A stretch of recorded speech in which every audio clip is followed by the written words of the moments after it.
Bangladesh cricket board ছুঁড়ে মারল আইসিসির মুখের ওপরে এই ৩টি শর্ত। সেই ৩টি শর্ত কী কী এবং তার সঙ্গে বাংলাদেশের ভেতরে চলা যে এই প্লেয়ারদের মধ্যে দ্বন্দ্ব, তার মধ্যে উঠে এসছে তামিম ইকবাল, যে একজন ছিল বাংলাদেশের অধিনায়ক। সে কী কটাক্ষ শুনতে হয়েছে তাকে, এবং কে বলেছে তাকে এই খারাপ মন্তব্য, এবং তার প্রতিবাদে নাজমুল হোসেন শান্ত কী বলল। তো আজ আমরা এই ভিডিওতে এই নিয়ে জানতে চলেছি, এইসব ব্যাপার নিয়ে। তো তার জন্য তোমরা চ্যানেলটাকে অবশ্যই সাবস্ক্রাইব করে রেখো এবং ভিডিওটাকে লাইক করে পাশে দেখো। এইরকম আরও কন্টেন্ট আমি আনবো ভবিষ্যতে, তার জন্য অবশ্যই চ্যানেলটাকে সাবস্ক্রাইব করে রাখবেন যাতে না হারিয়ে যায় চ্যানেলটা। এবং তোমাদেরকে বলে রাখি যে লাস্টকালে যে আমি হচ্ছি রাজদীপ এবং তোমরা দেখছো ক্রিকেট ওই রাজদীপ ইউটিউব চ্যানেল। তো প্রথমে বলি যে বাংলাদেশের ভেতরে চলা যে প্লেয়ারদের মধ্যে দ্বন্দ্ব, সেই দ্বন্দ্বের ব্যাপারে।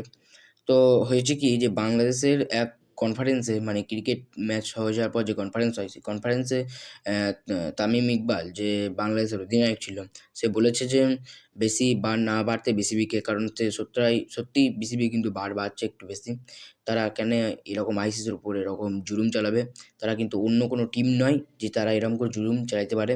তাই তামিম ইকবাল বলেছে তোমাদের 92 থেকে 95% আয় কিন্তু এই বিসিসি আয় এবং আইসিসির কাছ থেকে আসে, তাই বেশি বাড়বেও না। তার জন্য তাকে খুবই কটাক্ষ শুনতে হয় বিসিবি এর চেয়ারম্যানের কাছে, বিসিবি এর চেয়ারম্যান নাজমুলের কাছে। এবং নাজমুল কি বলেছিল?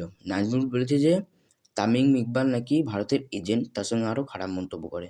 তো এই খারাপ মন্তব্যের প্রতিবাদে নাজমুল হোসেন শান্ত বলে যে প্লেয়ারদের একটা সম্মান প্রাপ্য, প্লেয়ারদের সম্মান একটা প্রাপ্য, তারা এরকম খারাপ কথা কেন শুনবে?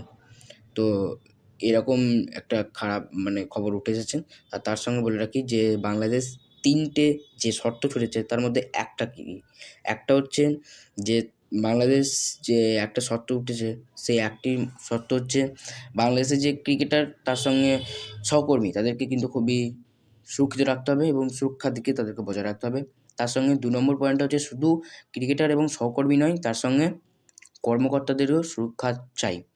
তো এখানে বলে রাখি যে আইসিসির কাজ কিন্তু কর্মকর্তাদের সুরক্ষা নয়, আইসিসির কাজ হচ্ছে যে প্লেয়ার এবং তার সঙ্গে সহকর্মী তাদের সুরক্ষার দিকটা বজায় রাখা।